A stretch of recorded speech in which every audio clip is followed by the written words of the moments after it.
Hey, it's Kate.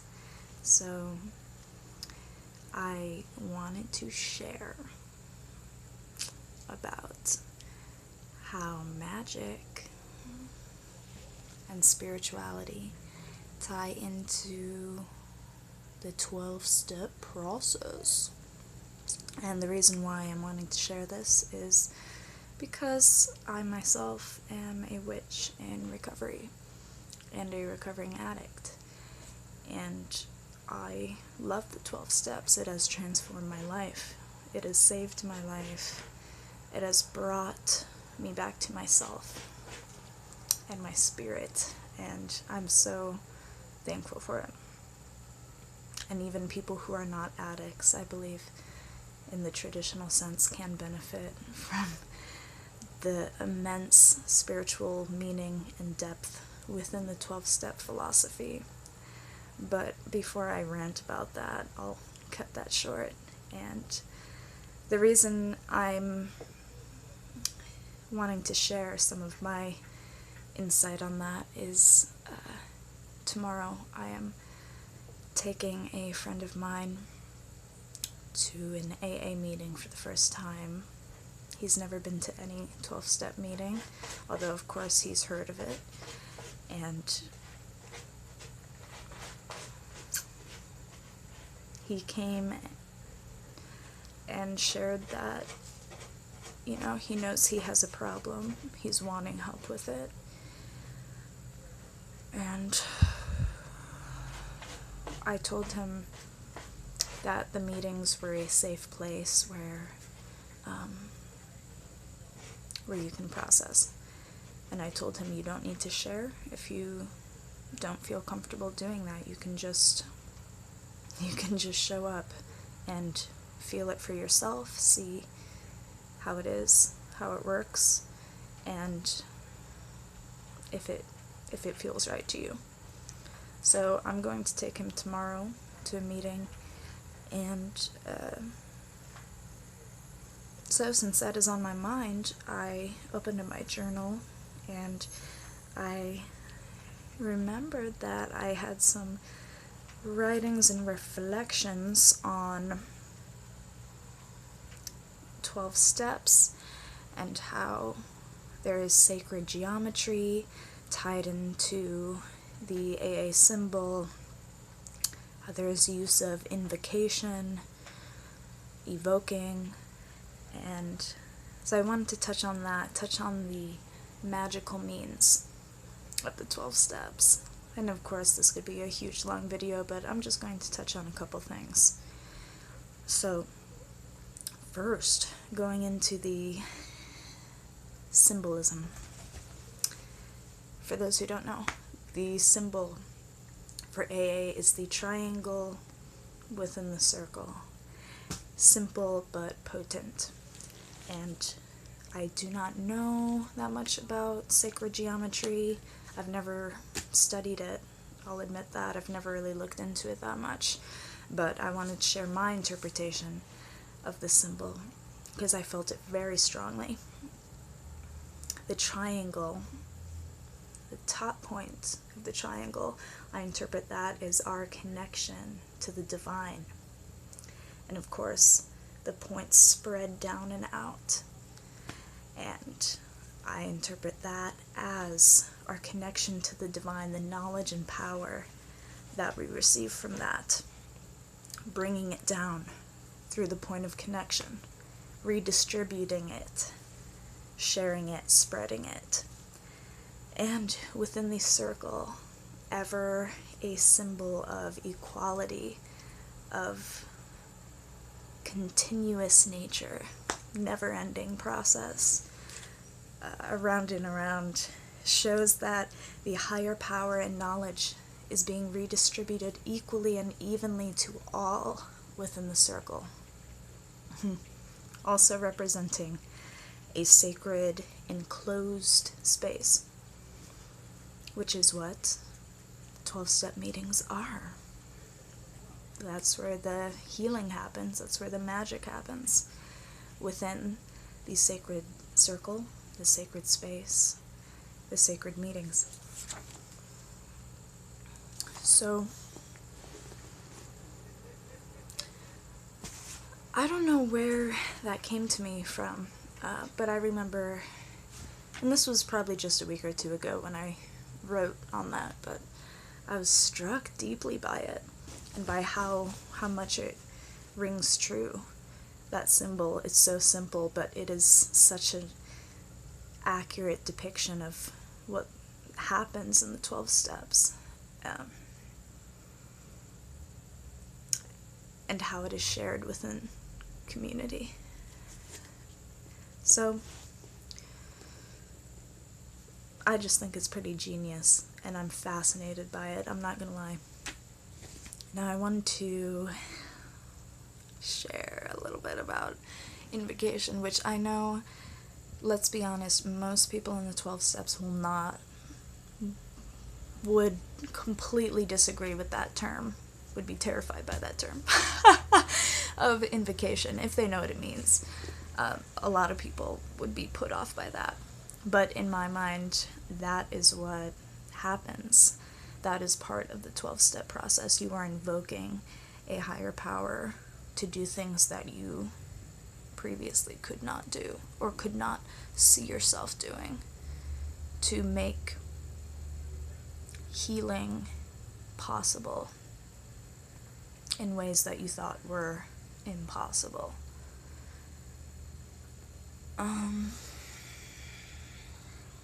And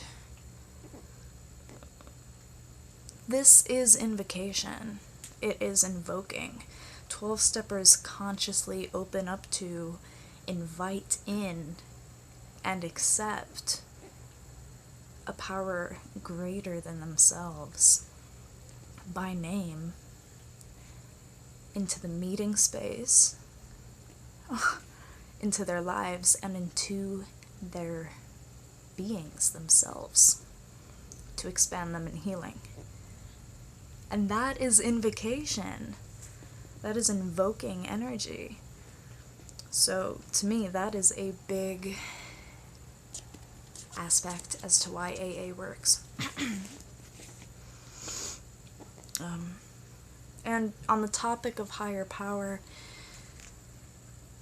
the terminology God, it doesn't have to be God. It can be goddess. It can be any deity. Or it could not be deity. My friend is not Christian, is not religious necessarily. He's spiritual, he's not religious. And so he had been put off by the terminology. And I was telling him yesterday, I said, it doesn't need to be God. It doesn't need to be any deity. It is a power that you accept is larger than you. So, for those who don't want to work with a deity for that, there is the power of community. There's the power of love. There's the power of creativity, if that's pertinent to you. There is the power of healing and the power of recovery itself. Those are all things that you could use in its place. The power of service, if I didn't say that already. So those are all equally as valuable, important, usable. You can utilize that and see a real effect from that. So in my mind, it is very clear that consciously or not, the power of AA is brought into being through magical means. So, I wanted to share a little excerpt from what I wrote here on the topic of the release that comes with growth and healing in the recovery process. The letting go, letting die what needs to die. So I'll go ahead and read that. Often we are afraid or avoidant of allowing higher power in or looking at our current truth, our current behaviors. This comes from the initial discomfort of shifting. Where there is change, there are things that get left behind in the movement.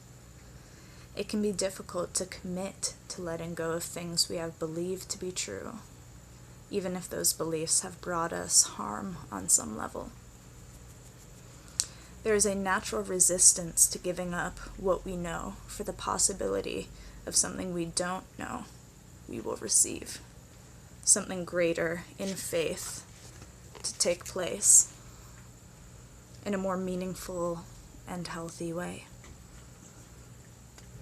In reward for this leap of faith, for this exchange, we are gifted with a sense of freedom following this willing release that ascends all. A sense of lightness, expansion, and freedom in spirit is both a gift of growth and a clear signpost that we have chosen something right and good for us at that time.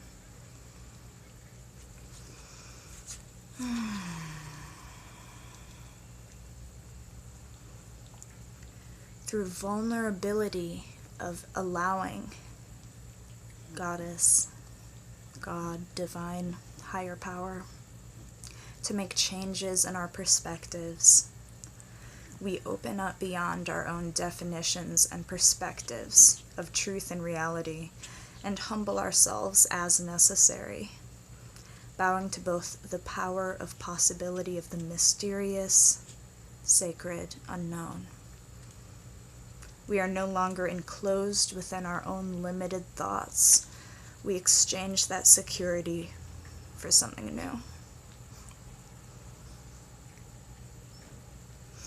I am fascinated deeply by the process of change and transformation. And of course, recovery is a journey, a process, a cycle, a spiral that is a lifelong practice. So that's what I got to share.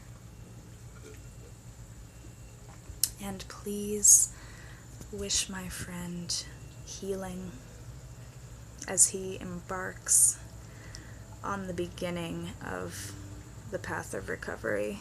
And it is obviously a very vulnerable time and a very life-changing period.